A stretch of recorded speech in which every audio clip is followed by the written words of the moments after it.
திரு Lenin, நீங்க எப்படி பார்க்கறீங்க? இப்ப திருக்குறளை வைத்து ஓட்டுகளை, தமிழக மக்களினுடைய ஓட்டுகளை திருட முடியாது, வாக்கு திருட்டு மாதிரி அப்படின்னு ஆராசா எம்பி அவர்கள் கடுமையாக விமர்சிக்கிறாரு. தமிழ்நாட்டிற்கு அறிவாலயத்திலிருந்து தான் முதலமைச்சர் வருவாங்க. உங்களுக்கு நாக்பூர், அது அதிமுகவா இருந்தாலும் நாக்பூர்ல இருந்து தான் நீங்க ஆட்களை இறக்க வேண்டியதா இருக்கும் அப்படிங்கிற ஒரு விமர்சனமாகட்டும். முதலமைச்சர் அவர்கள் இன்னைக்கு சமூக நீதி கருத்தரங்கத்துல சொல்லியிருக்கக்கூடிய விஷயங்கள், சர்க்காரியா கமிஷன் பரிந்துரையில சொன்ன விஷயத்த சொல்றாரு. ஒன்றிய அரசு மேல விமர்சிச்சு, இப்போ அளவுக்கு மீறிய அதிகார குவியலால ஒன்றிய அரசுக்கு ரத்த கொதிப்பும் மாநில அரசுகளுக்கு ரத்த சோகையும் ஏற்பட்டிருக்குன்னு அன்னைக்கு 88ல சொன்னதை இன்னைக்கும் அது அப்ளை ஆகுது. தொடர்ந்து மாநில அரசுகள் வஞ்சிக்கப்படுகிறது அப்படிங்கிறதையும் சொல்றாரு. தமிழ்நாட்டிற்கு இதெல்லாம் செஞ்சிருக்கிறோம், தமிழ் மொழிக்கு இவ்வளவெல்லாம் செஞ்சிருக்கிறோம் அப்படின்னு அமித்ஷா அவர்கள் பேசினாலும், இன்னொரு பக்கம் திமுகவிலிருந்து வந்திருக்கக்கூடிய பதிலடியாகட்டும், ஒரு அரசாக மாநில அரசுகள் இதுவரைக்கும் என்னென்ன சிக்கலை சந்திச்சிருக்குன்னு முதலமைச்சர் சொல்றதாகட்டும், இதை எப்படி நீங்க ஒப்பிட்டு பார்க்குறீங்க? நிச்சயமா ஆரம்பத்திலேருந்தே ஆரம்பிச்சிடலாம். திருக்குறள் பற்றி நீங்கள் ஆரம்பத்தில் முகப்புரையில் சொல்கிற போதே 13 மொழிகளில் மோடி அரசு தான் மொழிபெயர்த்ததாக சொல்கிறாங்க. 200 வருஷத்துக்கு முன்னாடியே அது ஆங்கிலத்திலையும் ரஷ்ய மொழியிலையும் போப்பு அப்பே பண்ணிட்டாரு. அது இன்றைக்கி சீன மொழியில் இருக்குது. பல மொழிகளில் தமிழ்நாடு அரசினுடைய முக்கியத்துவம் கொடுத்ததுனால சீன மொழி மொழிபெயர்க்கப்பட்டது. இன்றைக்கி கிட்டத்தட்ட 123 மொழிகளில் இருக்குது. எனவே ஃபால்ஸ் கிளைம் பண்ணாதீங்க. 13 மொழியில் பார்த்துட்டோம். புதிய மொழி இருங்க, அதுக்கு உங்களுக்கு புதிய மொழி கொஞ்சம் நீங்கள் பேசும்போது அமைதியாக இருந்த திரு கார்னிஷ் அவர்களே, அப்புறம் நானும் உங்களோட தலையிட வேண்டியிருக்கும். அப்போ நீங்கள் ஒன்றும் புதிது, அவர் தெய்வீக கவின்னு வேற சொன்னார். திருவள்ளுவர் அவர் தெய்வீக கவி இல்லை, மக்கள் கவி.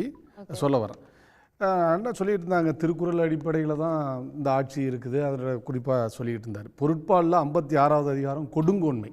அந்த கொடுங்கோன்மை அதிகாரத்தை மோடி, அமித்ஷா வகையற ஆட்சிக்காகவே எழுதியிருக்காருன்னு அப்படியே அக்மார்க்கு இதுபடி நீங்கள் நிரூபிக்கலாம். கொலை மேற்கொண்டாரில் கொடிதே அலைமேற்கொண்டு அல்லவை செய்தொழுகும் வேந்து, அறவழி மீறி குடிமக்களை துன்புறுத்தும் அரசு கொலையை தொழிலாக கொண்டவரை விட கொடிய அரசு அப்படின்னு அவர் சொல்லியிருக்கார். அறம் செய்யா மாந்தரை அஞ்சும் புறநறியா யாவர்க்கும் இல்லை. ஒரு அரசன் தனது ஆட்சியில் எவ்வாறு அறத்தையும் நீதியையும் கடைபிடிக்க வேண்டும் என்பதையும், கொடுங்கோலாட்சி எவ்வாறு அழிவுக்கு வழிவிக்கும் என்பதையும் திருக்குறள் அது சொல்லுது. அப்போ கொடுங்கோன்மைக்காகவே அமைச்சுன்னு ஒரு அதிகாரம் இருக்குது. அமைச்சர்கள் எப்படி இருக்கணும்னு அந்த அமைச்சுப்படி நீங்கள் எடுத்து பார்த்தீங்கன்னா கிட்டத்தட்ட 19 அமைச்சர்கள் மீது கொடிய குற்றம் இருக்கிறது. அதுவும் என்னன்னா கொலை குற்றம் உட்பட, பாலியல் குற்றம் உட்பட 19 அமைச்சர்கள் மேலே இருக்கு. 29 அமைச்சர்களுக்கு மேலே குற்றவாளிகள் என்று அந்த வழக்கு இருக்கு. எனவே இவர்கள் தான் இன்னைக்கு நமக்கு உபன்யாசம் பண்ணுறாங்க. ஒரு பக்கம் முதலமைச்சர்கள் மீது குற்றம் வந்து விட்டால், ஊழல் வழக்கு வந்து விட்டால், புதிய சரத்து 130 அடிப்படையில் அவங்கள பதவி விலகலாம், 30 நாள் சிறையில் இருந்தாங்கன்னா பதவியில் விலகிடுவாங்கன்னு சொல்கிறாங்க. இந்த பக்கம் பார்த்தீங்கன்னா உங்கள் அமைச்சரே உங்கள் கையில், ஏங்க கையில் புண்ணுங்க, எதுக்குங்க கண்ணாடி? உங்கள் அமைச்சரவையிலே எவ்வளோ பேர் இருக்காங்களே. இன்னைக்கு இந்தியாவிலேயே அதிக குற்றவாளிகளை நாடாளுமன்ற உறுப்பினராக, சட்டமன்ற உறுப்பினர்களாக கொண்டிருக்கிற ஒரு கட்சி அப்படின்னு பார்த்தா கிரிமினல்ஸ் என்று அடையாளப்படுத்துகிறாங்க. அது யாருன்னா பாஜக முதல் இடத்தில் இருக்கு. அப்போ எல்லாவற்றையும் நீங்கள் சீர்தூக்கி பார்க்க வேண்டியிருக்கு. எனவே அவர்கள் ஒரு பாசிச அடிப்படையில் இயங்கக்கூடியவர்கள் என்கிற காரணத்தால் அதிகார மோகம், அதிகார வெறி கொண்டு அழைக்கிறார்கள். எனவே தான் இந்திய அரசமைப்புக்கு எதிராக அவங்க செய்கிறாங்க. எனவே தான் முதலமைச்சர் இன்னைக்கு சொல்லியிருக்காரு, நீங்கள் சொன்னது மாதிரி மத்திய மாநில உறவுகள் அது ரொம்ப முக்கியம். சர்க்காரியா கமிஷன் ஒரு ஆளுநர் போட்டுனா, ஆளுநர் ஒன்றும் இங்கே அடக்க வந்தவர் அல்ல, இந்த அமைச்சரவை முடிவுக்கு கட்டுப்பட்டவர் தான் ஆளுநர். அதை தான் அவர் சட்டமாக்கணும். அதுதான் உச்சநீதிமன்றம் நீ குட்டி வச்சிருக்கு.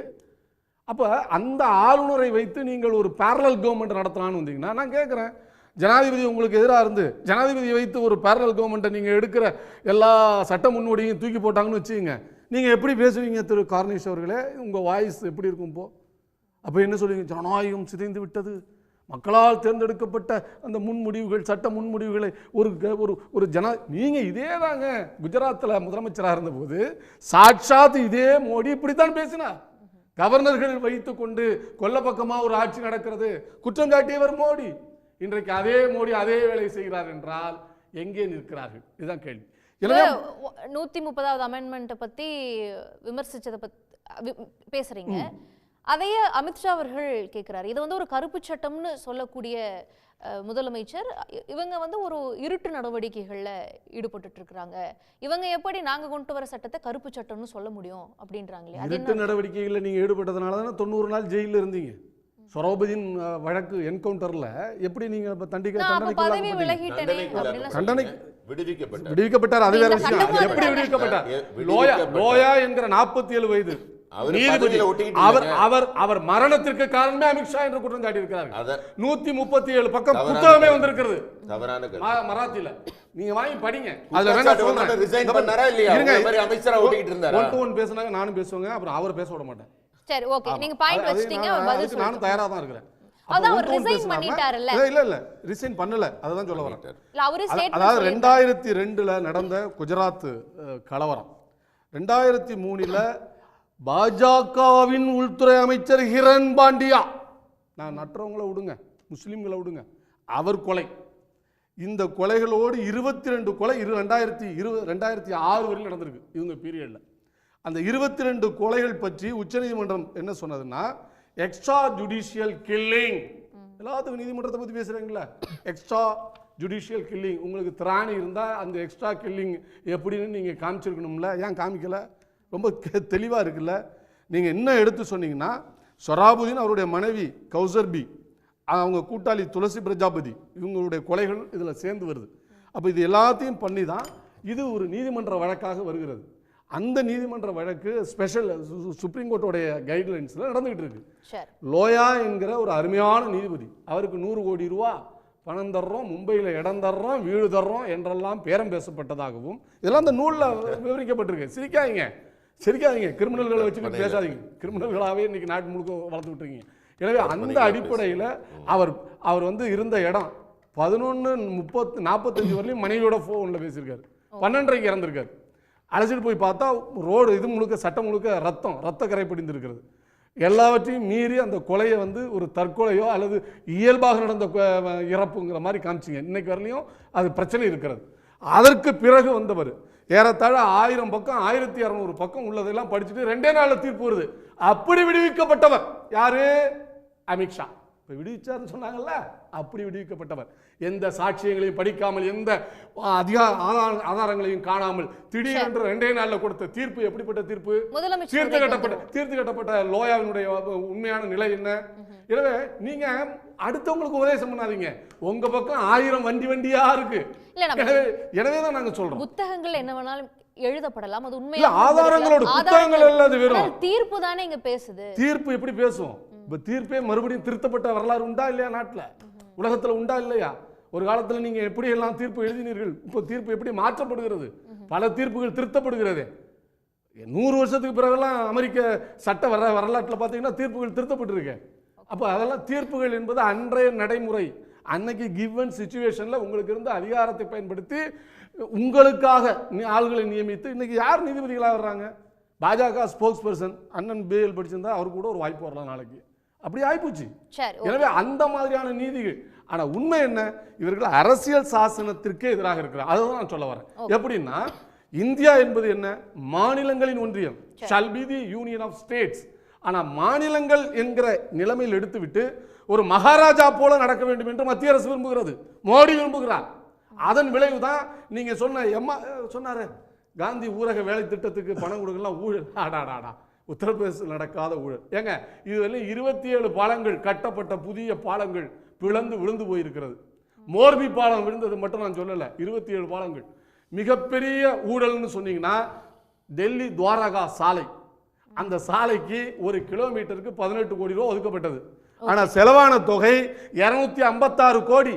அங்கெல்லாம் செங்கல்ல போடல, இவங்க தங்க கட்டி வைர கட்டி அப்புறம் என்னன்னா ஐம்பொன்களை எல்லாம் வச்சு அவங்க ரோடு போட்டதுனால மோடி போவதற்கு அவ்வளவு செலவு செய்திருக்கிறார்கள். அப்பட்டமான ஊழலின் ஆட்சி மோடி ஆட்சி. ஊழலின் பிதாமகன் மோடி. ஊழலின் பிதாமகனுக்கு கை தூக்கி பக்கத்திலே இருக்கக்கூடிய ஒருவர் தான் அமித்ஷா. எனவே அமித்ஷா வந்து இங்கே உபதேசம் செய்தால் அது எங்கள் கூட்டணிக்கு சாதகம். நாங்கள் மிக வலுவாக இருக்கிறோம். எங்களுக்கான பிரச்சாரம். நீங்க இந்த அரசையோ தமிழ்நாட்டையோ எதிர்த்து நீங்கள் வைக்கிற எல்லா வாதங்களும் வருகிறது. ஒண்ணே ஒன்று முடிச்சாரு. எனவே நான் கேட்கிறேன், தமிழுக்கு ஒதுக்குனது என்ன, சமஸ்கிருதம் ஒதுக்கணும்னா சமஸ்கிருதத்துக்கு 140 இருக்கு அப்படிங்கிறீங்க. நான் கேட்கிறேன், தமிழ்நாட்டில் முத தமிழ் பல்கலைக்கழகமே உருவாக்கப்பட்டிருக்குங்க. ஏன் அதுக்கு நீங்க நிதி நல்கை செய்யக்கூடாது? தமிழுக்கான ஆய்வு நீங்க ஏங்க கீழடி? இது சயின்டிபிக்கா டேட்டாவெல்லாம் வந்துடுச்சு. அமெரிக்க நிறுவனங்கள் வரலையும் ஒத்துக்கிட்டான். நீங்க இன்ன வரையிலும் அதை கொடுக்க மாட்டேங்கிறீங்களா? அதுல என்ன இருக்கிறது? Okay sir. அப்ப இரும்பு நாகரிகம் தமிழ்நாட்டில் தொடக்கம் என்றால் எதிராக இருக்கீங்க. ஏன்னா நீங்க ஆரிய படையெடுப்பு ஆரியர்கள் வந்தார்கள், முகலாயர்கள் படையெடுத்தார்கள் என்று வரலாற்றை புரட்டு செய்கிறீங்க. அப்ப ஆரிய வகையிலான அந்த இந்துத்துவ கருத்தியலுக்கு ஆரிய பூர்வக்குடிகளாக நிரூபிப்பதற்கு இருக்கிற தரவுகளை எல்லாம் அழிக்க வேண்டும் என்று நினைக்கிறீங்க. நீங்க எப்படி தமிழுக்கு நிப்பீங்க? தமிழ் விழுமியங்களுக்கு எதிராக இருந்துட்டு எப்படி தமிழை கொஸ்டின் கேட்க நிச்சயமா அந்த முடியுங்க? விழுமியங்களுக்கு எதிராக. உடனுக்குடன் செய்திகளை தெரிந்து கொள்ள சன் நியூஸ் பெல் ஐகானை கிளிக் பண்ணுங்க.